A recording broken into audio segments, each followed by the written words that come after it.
As the pain of the protracted government shutdown hits Americans across the country, with thousands of federal workers furloughed and millions of SNAP food aid recipients facing uncertainty about November's benefits, despite a federal judge's ruling that the Trump administration must pay them, small businesses around the country are stepping up to do what they can to help community members in need.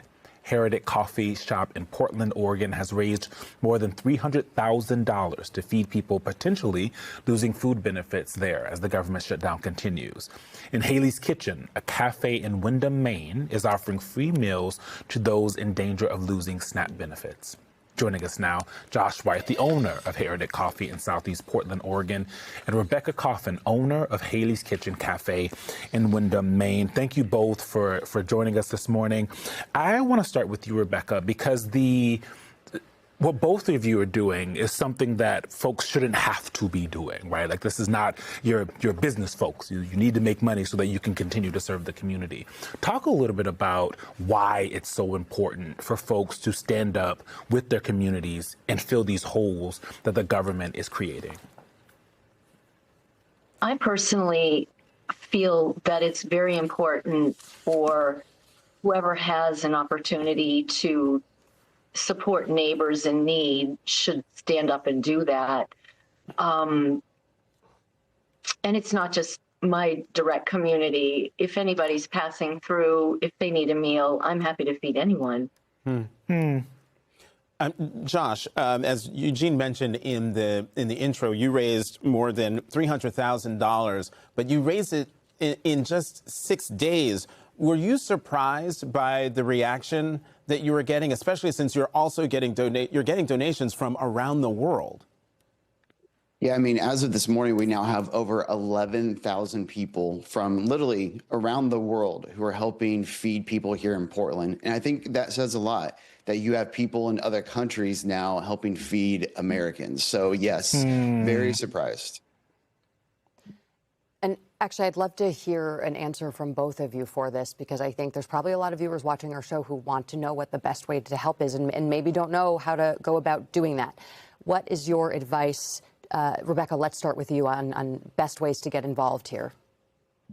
Sure, thank you. So I have had people donate on my website. I've had people come into my shop directly and donate money. I've had people bring food. We set up a temporary food immediate pantry here for people that need food right now.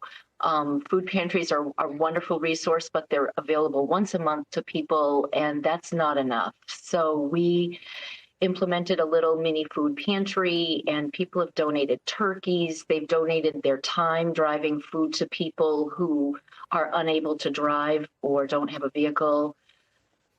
We are just doing whatever we can do to help put meals on people's tables.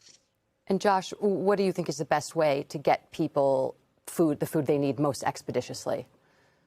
Yeah, I mean, listen, I think food, number one, should never be weaponized. When the system is broken, it's up to people like us, a coffee shop or a restaurant, to take care of all of us. And so I would say the best ways to get involved and see where the system is broken in your community. And when that system fails to feed people, look around. Whatever you have in your shop, in your house, in your hands, if you can give it away to those children, to those families, so they don't go hungry at night, then I think we've done what it means to be human.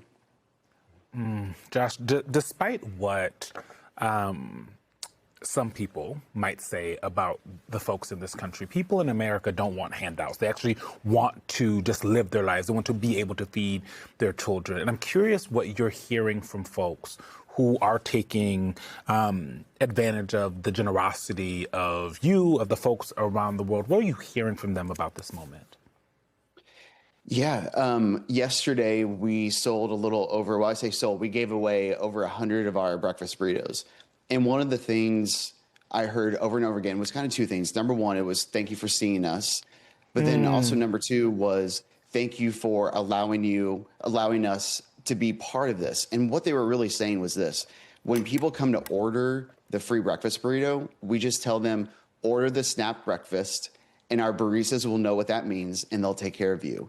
So we ask them like no proof needed, no questions asked. We want them to feel like the everyday customer because they shouldn't feel like there's this societal or like cultural embarrassment for some reason around people who need government assistance for food. We don't want that embarrassment to stop them from coming into our shop. And so that's one of the major things that we're hearing is people are coming into our shop and just saying, thank you for allowing us just to feel normal for once.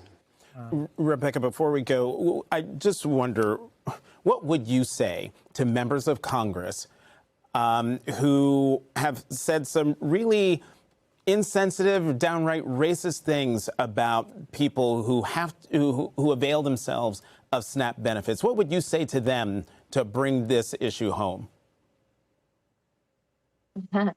That is very unsensitive. I can't imagine making such an insensitive comment at such a time. I have a single mom. She works 60 hours a week, and her SNAP benefits have helped her put food on the table for her baby.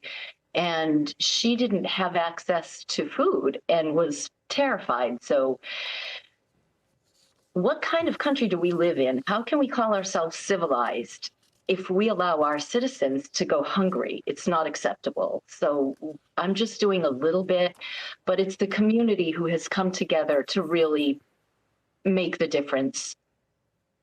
Josh, let me let you get in on that as well. What would you say to members of Congress for whom SNAP might not seem as serious an issue as we all know it is? Absolutely. Well, number one, it sounds like Rebecca needs a run for Congress, number one. Number two, I would say, once again, food should never be weaponized. When political parties cannot agree on something, it's the marginalized communities in our cities that are the most affected. And that is something that should never happen. Even with SNAP benefits now, because of the federal judge ruling, now that they are reinstated, the SNAP benefit program is going to come out of the national news. You're not going to hear about it, but it's going to take another 1 to 2 months for those actual benefits to hit people. So now these marginalized communities are once again invisible to the national news. And so once again, like Rebecca said, it's the communities that are stepping up. And so if the system fails us, we're going to have to come together to take care of our own people. People like Rebecca and I, we will do that. But our government also needs to show up for the people that we can't reach.